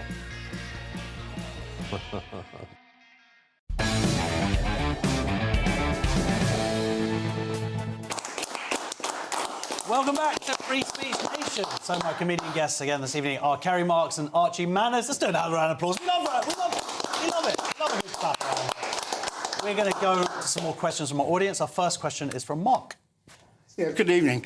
I was just wondering if the scouting movement is looking forward to having a lot more volunteers. Yeah, the Scouts are about to get some more volunteers. So a girl guiding ambassador resigned after the group barred new transgender members, calling the decision devastating, while Girl Guiding cited the Equality Act compliance. So this has been a big week for institutions following now the law, as it has been clarified by the Supreme Act. We had Girl Guiding, we had Women's Institute as well, and also the Labour Conference. They are going to be doing a women's-only day. So do you think this is now evidence of these last holdouts kind of going along with the law? I don't know if it's the last holdouts, but I think we're going to get a lot more of it over the next 6 months or so. And it's going to come to a lot of other different voluntary bodies. Yeah. So I don't know if you saw the report, Carey, from Girl Guiding. They put out a letter. They have been very seemingly stubborn in the past about this issue, and they sound very reluctantly that they're having to go along with it. But they're going along with it because it was a Supreme Court ruling, which is what this is about. And for the ambassador of the Girl Scouting movement to take a stance of disobey the Supreme Court, that's one hell of a moral stance, really, isn't it? You know, they just want to sell cookies, not have to storm Parliament. So I think that's what it is. The court made a ruling, and they haven't made a major change. They just basically put up a sign saying Scouts that way. Well, I mean, the clue is in my name, Girl Guiding, isn't it? I mean, it's not all that complicated. Yes, Girl Guiding. Girl Guiding. It's not called girl, and people think of Girl Guiding. Well, of course, the ideology, trans ideology, gender ideology, whatever you want to call it, would say that trans girls are girls. So are trans scouts scouts? You get really... Yes. God, it gets linguistically mad, doesn't it? I can't keep up. Yeah, then you've got all the Girl Guiding chants themselves. Yes, I suppose you do. And they're gendered as well, aren't they? I don't know. What do we want? Cookies? When do you want them? Now. Yeah. So I think that's also... I think, did I read something? Maybe even table tennis has now become... Has it? Yeah, Really? No, it might be table Well, if it's reached table tennis, then that's it now, isn't it? And then you also have the Labour... Conference. Yeah, the conference that's now going to be women's only. So it's been quite a big week for women being women. For women being women, yeah. Extraordinary. Wow, what a time to be alive. Yeah, well, Finally. Well, we've reached out to Girl Guiding. We're still waiting a response. They don't know whether they're girl guiding or boy guiding, that's the problem. So they're working that out first. Just not guiding, really. Guiding. Our next question is from Jeff. With the baguette. Evening. So the question I've got is it safe to take your kids to the latest animated series? Oh, yes. So this is a very interesting question. This is about... Stand, Jeff. This is about Zootopia. I think Zootopia 2, which has come out. And I didn't realise this, but have you heard of furries before? I've heard of it. Because you've got a big beard. I'm more into, like, Finding Nemo and stuff like that. But, like, I've watched Zootopia 1. Yeah. That's great. But I've heard that the new one has a bit of controversy regarding LGBTQ and all that kind of stuff, so... Oh, really? Well, I don't know if it's got that, from my understanding of it, because it was a huge hit, the first one. But furries, they dress up like animals. This is what you do on a Thursday, right? Yes, exactly. Josh's Thursday, yeah. It's totally fine. Play favourite thing. Dress up as an animal. Yeah. And Josh Pussy is his stage name. It's become a huge hit, and so what they've done for America, I think this film, Zootropolis 2, has become the largest animated opening in ever, and you're just getting cinemas packed with these men, mostly men, but men and women, but it's mostly men, dressed up. And people say that it's a fetish, or it has a sexual element. Sexual connotations. So they're all dressed up as what? As furry animals? As furry animals. These are grown-ups. They're all dressed up like Jeff. What have you come as? A big, hairy man. Yeah. There's a lot of beards here, actually. It's quite a collection of beards. It's a big beard. I'm the only beardless man on the panel. Yeah, so you're a big fan of... Love furries. Love them. If I can dress up as a cat, Josh, I'm there, you know. They've made a fortune out of it, haven't they? Disney have done really well out of this. They've been very clever. They've mixed something that inspires children and adult niche sexual fantasy. It is a strange fantasy, isn't it? I know. Again, I go back to the point this show seems to have got completely sordid since I last watched it. It's the only film where it's not the children that need supervision. Yeah, it's very, very old. There's something that's called yiffing. I don't know if you're familiar with that. Oh, God, what's this? Where's this going? A fur pile. They touch each other up and sniff each other and all of... Yeah. Do they sniff each other's bottoms like dogs? Yes, they absolutely do. It's a whole... And I'd like to know how you know this, Josh. What have you been watching? What has Josh been... He's very, very well versed in the details of this kink, isn't he? I watched Zootropolis, but... Research, was it, for work? Yeah. Also, I think it's an odd mix. It's an odd mix. Like, Mummy, why is the squirrel in the seat next to me rubbing his tail? It's not his tail, darling, and don't feed him. That's what's going on. Well, there is a serious element to it, because if there are these people who are going along dressed as animals, and there are kids going along as well... But is that not part of freedom of expression? If you want... I mean, I think you're absolutely nuts, right? But if someone wants to dress as a furry and go to the cinema... Maybe they should do, like, a 12 o'clock... Because they're not doing it with their wangers out, right? They're... I don't know. Oh, he now claims not to know, ladies and gentlemen. That's where he draws the line. Talking about also depends on how hairy people are. We're going to have to go and find out. Our next question is from Addict. Hi. Has a new land speed record been achieved for losing your job? So, yes, has a new land speed record been achieved for losing your job? Jaguar Land Rover's chief designer, Jerry McGovern, was dismissed days after a new CEO took over, ending his 21-year career amid criticism of the brand's woke rebrand. Now, this kicked off last year. I think they brought out that advert. It didn't even feature a car in it. It just had a lot of androgynous people. And it seems like it's possibly been disastrous. It would suggest so. Were you going to buy one? If I had the money. Oh, yeah? You like the new design? Actually, I do like the design. It's very artistic from my perspective. I did actually like the commercial. I like the color. But the problem is for the drivers, don't necessarily want to be outed for their sexuality because it really hints what actually they prefer. And the image not exactly was really along with it. It just wasn't an advert for a car. It wasn't. That was my major problem with it. I watched it and I didn't know what they were trying to sell me. I don't think they were trying to sell Zootropolis too. Just literally, or one of your Thursday nights. I don't think the car was a very good advert for the car.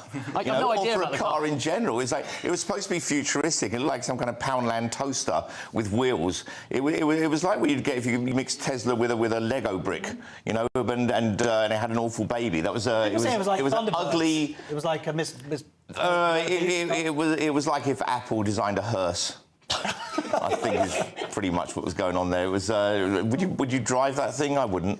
Well, they not even if you gave me it for free. They haven't. Are you pitching for them to give you one now? That's a real appalling beg there. Prove me wrong. You seem like a Jag man. I can see. I don't have a Jag. No, I have a Mercedes. I'm all Deutsch. Yeah. Okay. Yeah, the future's German on that one. Efficiency. I see you in Efficiency, and they know how to make an advert, those Germans. Yeah, they put the car in it. They put the car in it, which is, if I was working in advertising for cars, I'd go, that's a good idea. That's a start, right, putting a car in it. Yeah. I remember Nigel Farage got very upset by this advert. And President Trump got very upset about it. So everybody did. The leaders are really on the big issues of the day, aren't they, which is good. That's fantastic. Yeah, Honda Jazz, reliable. That's what you've got, said. Well, we've got one more question now, and that is from Jeff. Will government adverts feature white people? Will government adverts feature white people? So civil servants must ensure government adverts reflect diverse communities using inclusive imagery and outreach. After reviews found some groups, weirdly, they found them actually that they were overrepresented already. So this backs on, Jeff, I don't think we had a story a few months ago now about the adverts were overrepresented, different ethnicities compared to the actual population of the country. It seems like government adverts, there's the same issue, but the government is still putting out reports saying, do more. Do you mind? Like, in terms of... I mean, I'm trying to think what government adverts would appeal to you. Well, Check your prostate, for example. Josh Howie. That's been done. It's been done, yes, and it was lovely meeting you that way. Yeah. Isn't the bigger question here, though, why on earth is the government spending tax money on adverts?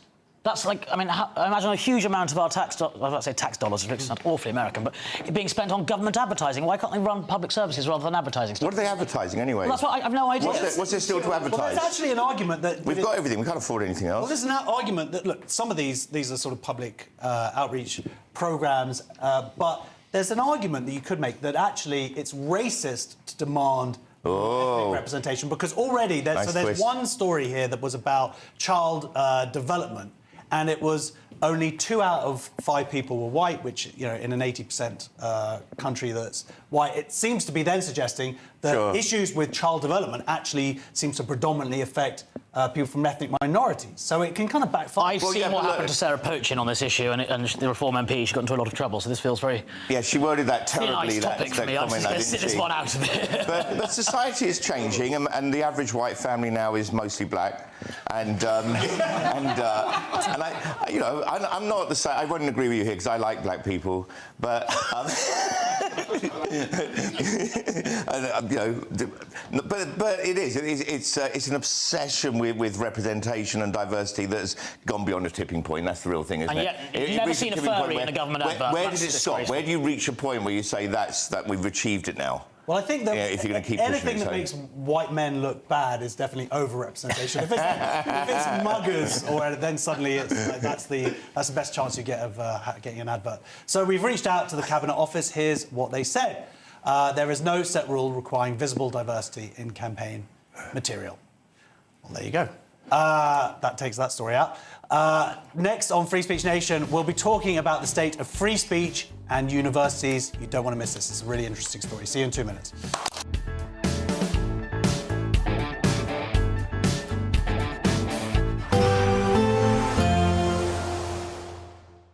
Dinner under the stars tonight? That reminds me of our travel insurance. You mean All Clear Skies? All Clear Travel Insurance sponsors GB News Travel Destinations Forecast.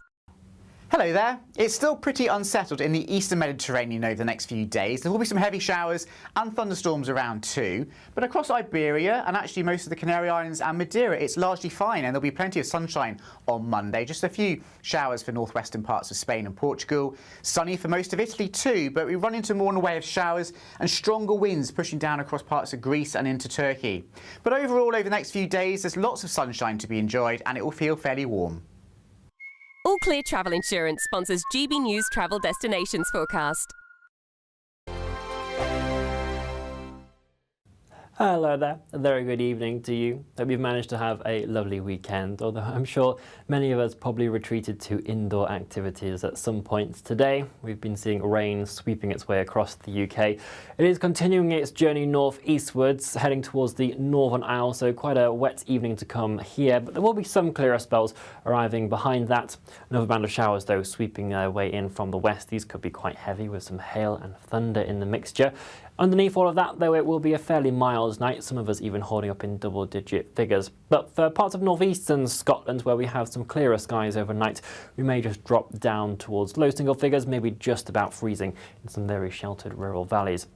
We could still see a few rubbles of thunder on that system as it continues through across Monday morning, so do be aware when you are travelling to work. But there will be some brighter, drier intervals moving in behind that as well. Potentially, though, a few outbreaks of rain still lingering for some areas of England and Wales, and generally the cloud will tend to build from the south as we move throughout the day. Any of that sunshine turning hazier, and generally those skies much greyer as we head towards the end of the day. We do hold on to a fairly notable breeze across many areas as well, but temperatures still a touch above average for the time of year. They'll be ranging between 8 and 9 degrees Celsius in the north, 13 and 14 further south. Overnight, though, into Tuesday, our attention will increasingly turn to an area of low pressure that is going to move in from the southwest.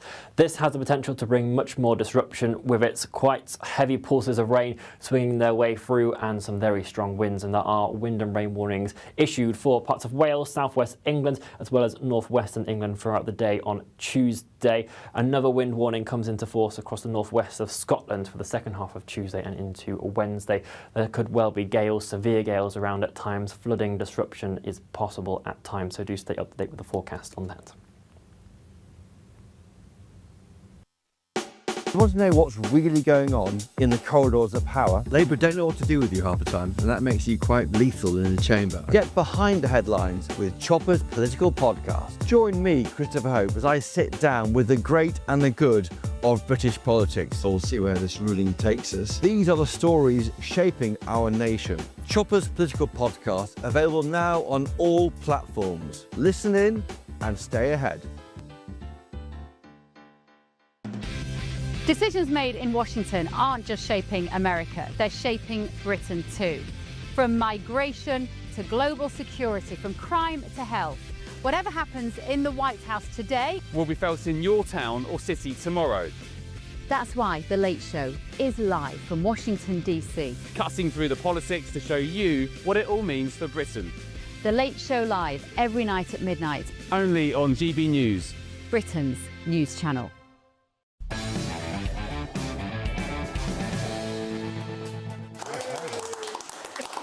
Welcome back to Free Speech Nation. The University of Greenwich has been accused of breaching the Freedom of Speech Act after it was revealed that various job posts required applicants to adhere to and promote the institution's equality, diversity and inclusion policies. This comes on the back of a report this week that EDI and the money that's spent on promoting it also might have a converse impact on free speech. So we are here to discuss this, and we are very lucky to be joined by a reader in financial mathematics at KCL and founder of the London University's Council for Academic Freedom, Dr. John Armstrong. Hello, John. Hi. Or Doctor, or Smart. Well, John, you were here a couple of months ago.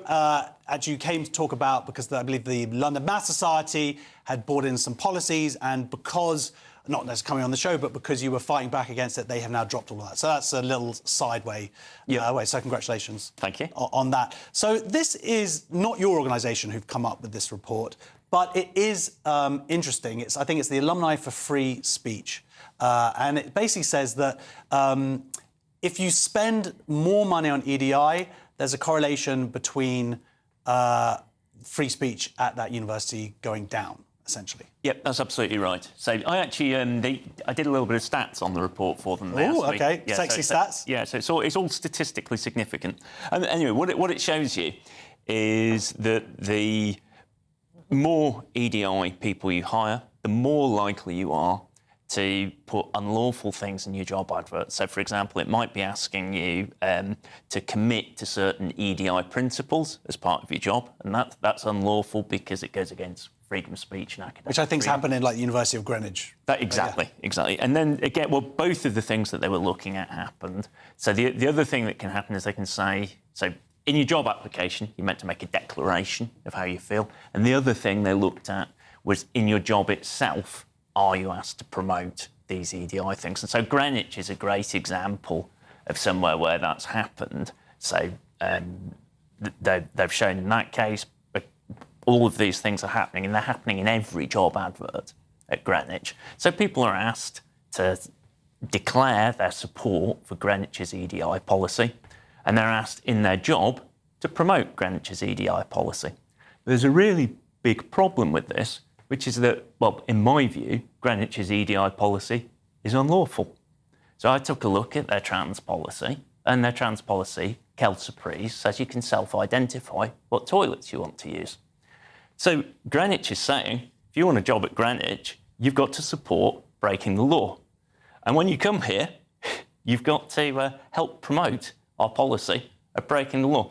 Now, in my view, that's quite wild. And also, it's not just trans. It might be like critical race theory, which is a contested, well, I don't know if it's contested belief, but it's certainly a contested theory. The idea is that if you want to get a job, you have to promote that. There are valid reasons for not agreeing with all parts of critical race theory. Absolutely. So, I mean, I think the worst aspect of it is saying, break the law, but the other way in which it's unlawful is just asking people to hold certain opinions. So something like critical race theory is a really wild theory that many academics simply don't support. I certainly don't support it. And of course, what we want is universities to be institutions where people can hold a plurality of views. And if you insist that the only people we hire hold a particular view, well, this is not a good thing for free discussion at the university. And that's, of course, why the new Higher Education Freedom of Speech Act has been... what it's there for is to try and promote diversity. I mean, it's all very ironic because, you know, the purpose of EDI teams is meant to be to encourage diversity, really, but it's doing the exact opposite. The biggest problems that we have on campus at the moment with diversity, everybody knows what they are, is that gender-critical people can't speak, and Jews feel uncomfortable to express their views about Israel and Palestine. And that's being forced upon them by these EDI teams who are just hugely politically biased and try and impose that bias, and it becomes self-perpetuating. So you have the EDI team, they make the job application say you can't get a job here unless you hold certain views, and then you've got people who hold these views that think it's okay to say you've all got to agree with me, and it just accelerates and accelerates. It affects what the students are going to learn, I guess. And then it becomes a self-perpetuating system. And also this report, what's interesting is it doesn't just prove that the more you spend on EDI, the less free speech. It also proves the less you spend on EDI, the better free speech at that university. Well, I think that's what I read. I'm not as mathy as you, but that was my interpretation. Yeah, I mean, the other thing that is not in this report, but another thing that interests me is you could look at the question of, well, how does EDI actually help us with the things that we want to achieve through EDI? And that's something that I've researched in the past. And the main thing that universities use to determine to work on sex equality is this thing called the Athena Swan Scheme. And the Athena Swan Scheme is actually responsible for a lot of the bad things that have happened in universities. It's really promoted gender self-ID within universities, and for a time it required all university departments to promote the idea of gender self-identification. And in Ireland, Athena Swan Ireland, they still require that everybody promotes gender self-identification. So we've got this group requiring gender self-ID throughout, and this is being pushed by the EDI teams. Now, but is it effective in its goal of getting rid of sex discrimination? Well, the answer is no, it isn't at all. They give awards. You can get a gold award, a silver award, or a bronze award, or no award at all. And the more women you have in senior management or professorial roles, the lower your award will be.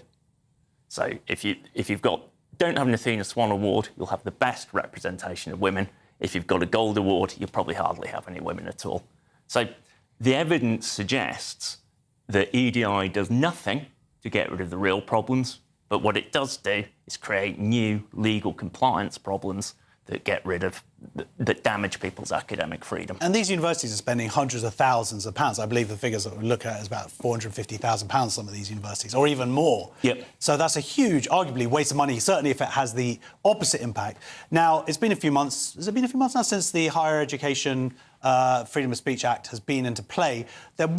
Is there evidence on the ground that it seems to be working? Because I read a story, I believe, at SOAS, where they were able to, another organisation was able to go in, use that act to stop what are called land declarations, where they were basically doing a conference at SOAS, and if anybody didn't come in and sort of promote decolonialisation, or you didn't address issues of, like if for Israel, for example. Worse than that. What they required, this group at SOAS, they required that any Israeli academic who attended the conference had to declare that they understood that the land belonged to Palestinians.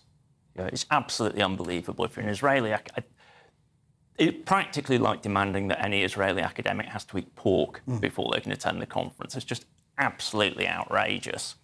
And fortunately, SOAS has put back on that so that people can now attend the conference without making these land declarations. And I think you're absolutely right. That is driven by those changes. Also, I think that the work that... So this report was done by Alumni for Free Speech, and they've been really pushing on this issue of diversity statements in job applications, and they've had real success, actually, in getting universities to get rid of them. So I think we are beginning to see some progress there. But there is still a real problem that universities still have these enormous EDI teams that they've created, and they've hired activists over the past decade, and they just don't know what to do with them anymore. We've got people, insisting on promoting LGBTQ plus allyship, for example, and that isn't the purpose of EDI. So universities really need to rethink what they're doing there. So I would suggest that they should stop focusing on equality, diversity and inclusion as we've known it, and start going back to the basics of equality law compliance. So I think they should just rebrand equality law compliance, maybe move it into the legal compliance section, take it out of HR, and really rethink. I mean, frankly, they need a proper reorganisation. There have got to be redundancies, let's be honest, because there are people there who don't understand equality law, who've been hired entirely because of their interest in activism. Well, there's no value in that role. They're not doing anything useful. They're damaging the university. They're damaging genuine diversity. And so universities have really got to grasp that.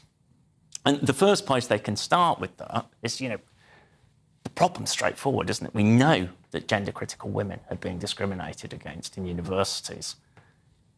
Just stop talking to the people who created that problem. So I mentioned before this Athena Swan scheme. That was created by a group called Advance HE, and we should just stop talking to Advance HE. But how realistic is that? Certainly if they are institutionally captured, I mean, I understand, and at least now there is a tool to be able to hold the universities to account. But if they still are not acknowledging that there's a problem themselves, are they really going to take that kind of action? Well, I think that senior managers do know there's a problem. I think senior managers are beginning to understand this, but they've hired this huge raft of middle managers who don't appreciate the problem because they've been hired to create the problem. They've been hired because they're willing to swear their allegiance to all these diversity statements. So senior managers really need to take action. And senior managers can do it very easily. So the Athena Swan Award, senior management can just say, we're not applying for that anymore. This award, the Athena Swan scheme, is what produced the template document that resulted in Sussex getting a £585,000 fine because of what happened to Kathleen Stock and the discrimination she experienced. So they produced this template. Now, why are universities still talking to people who are going to get them a £585,000 fine? It's clearly insane. And they just have to realise that the people they've been going to and looking to for advice are not the right people. They need to go to people who understand equality law. They need to go to people who are interested in academic freedom and who are interested in academic values. The people who've gone around trying to silence other people, trying to suppress argument, they've done universities no favours and they should have no place in the university. Well, these sound like incredibly reasonable and easy solutions to implement. Let's see if they actually do it. So, so GB News has reached out to the University of Greenwich and is waiting for a response. But on their website, they said their EDI makes their university culture a more equitable and inclusive place for students, staff and our wider community. Let's have a big round of applause. I don't know what to call you, Doctor or John. John's John, good. just John. Coming up after the break, we have Nicole Lampert discussing the recent Maccabee Tel Aviv developments, and also she lists all the ways that Israel and Jews have been cancelled in this culture that we live in. See you in 2 minutes.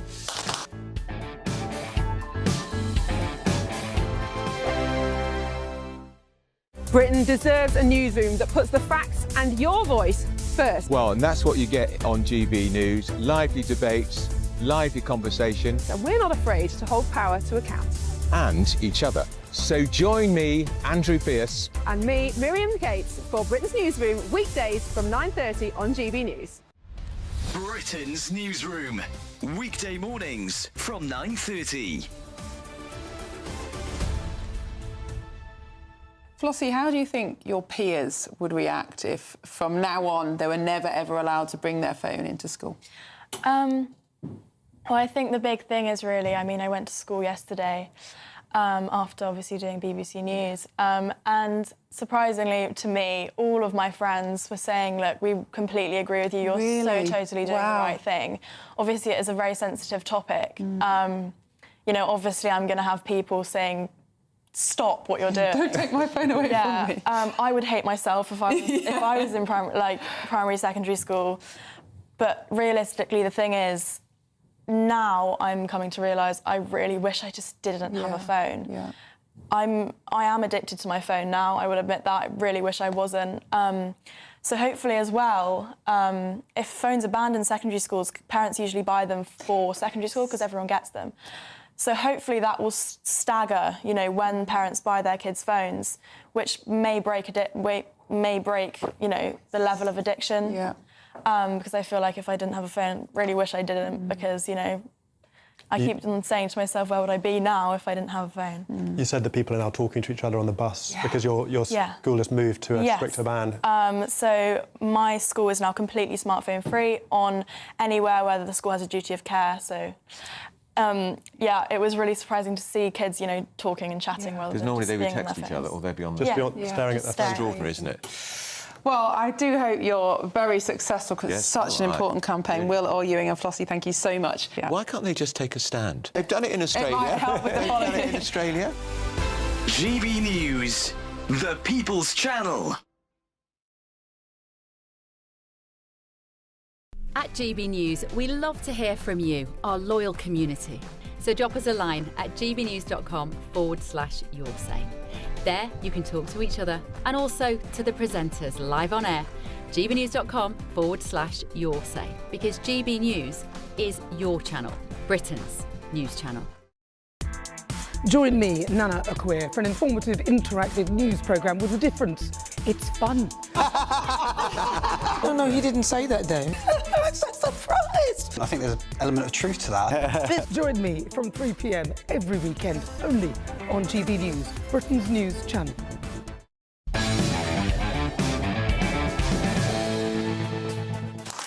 Welcome back to Free Speech Nation. Now, after a secret ballot in Geneva last Thursday confirmed Israel's place at the Eurovision Song Contest, it was a reaction afterwards that caused a storm. Spain, Ireland and the Netherlands have boycotted the upcoming event, with objections mainly relating to Israel's war in Gaza. But with a ceasefire achieved and the war in the past, is it not surely time to put the politics aside and just let the music speak for itself? When you tie this to the BDS movement in academia, the ban on the Maccabi Tel Aviv fans from attending their match with Aston Villa, concerts with Israeli musicians, does this not all amount to an all-consuming attempt to cancellation of the Jewish state and, by default, Jews? Now, to discuss this, I'm joined by the writer and journalist Nicole Lampert. Welcome, Nicole. Thank you. First of all, I have to say, Mazel Tov. You just won an award. Pete Newborn Award is a hero fighting anti-Semitism, and you've just won an award for. So you are the queen of fighting anti-Semitism. So I am. Mazel Crown Tov me. for that. Yeah. So you wrote, and now you're here, straight back into the fight, because you wrote a piece in the Telegraph this week, which basically, for the first time I've seen it, like outlined what the last 2 years of madness and the cancellation of Israel, but not just Israel and Israelis, but also British Jews as well. Yeah. I mean, to be honest, it was just a tiny snapshot because there was so much more. Each of the different sections that I looked at, from politics to military to arts, they could have all been a page by themselves. So it's just a small idea. And particularly, you know, like arts and culture, that's the touchy-feely, wokest area. And that's the one where the cancellations have been the nastiest, and they have attacked British Jews. For example, comedians, I'm sure you know, Rachel Krieger and Philip Simon, they are two British Jewish comedians. They're not Israeli at all. And at Edinburgh this summer, they were cancelled, and the venue gave them a week's notice. By that time, their flyers had been printed and everything, and they were told that they couldn't come because staff felt unsafe. You know, thankfully, the Edinburgh Festival managed to find them other venues, but of course, it was far from perfect. And actually, when Rachel, before she'd even started, people had tried to burn out her image outside one of the theatre venues where she was. This is comedy, then, like you say, music. There's a band, they got their gig cancelled. Oy Vavoy. Oy Vavoy, cancelled in Bristol. I believe the venue has since apologised. So examples like that suggest that some people go, well, we're just protesting as a way of protesting what they would argue is the genocide in Gaza. Yeah.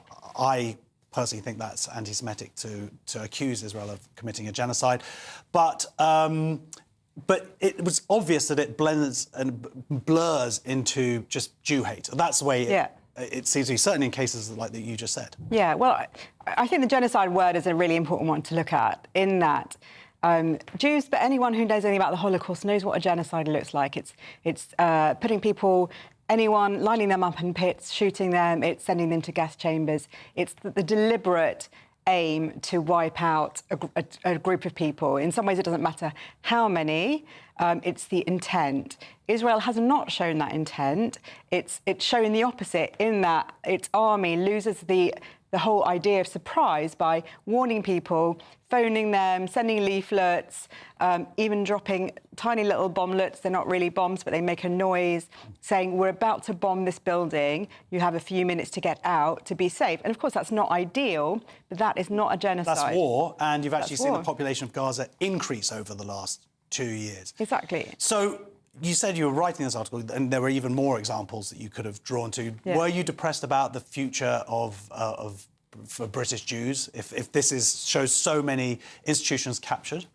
Yes, because it's coming from everywhere, and this was the overt cancellation, so the ones we just talked about, but then there's the silent cancellation, which is people not being booked to start with. So, for example, there's a club called the Troxy in East London, and some Haredi Jews, some ultra-Orthodox, they booked it every year. It's very near where they live, and they say that they were told that they were taking no bookings from Jews. It's very hard to prove that stuff, but it is having an impact, I think, on the community. Yeah, and it's the same in the publishing world. For example, the award ceremony I was just at, they also gave an award for Book of the Year, and Eli Sharabi's Hostage won. And his agent had massive trouble getting him an agent, getting him a publishing deal in this country. And this is someone who was the first hostage story. He had a British wife and 2 children who were killed, and he couldn't get a deal. OK, well, thank you very much for joining us, Nicole. Lampert, please join us in the future. Thank you very much for joining us for Free Speech Nation this week. Stay tuned, though. Brilliant. Alex Armstrong is next. Thank you very much for watching Free Speech Nation. Alex is going to tell us what's on the show now. Thank you, Josh. Yes, well, all of you at home have been told a big, fat lie about the NHS needing uncapped migration to sustain itself. I'm going to expose that next. And do you remember Angela Rayner? Yeah, well, she's only been gone for a few months, but she's all but confirmed to be coming back. I'm going to be asking why that's happening so quickly. That's coming up after your weather.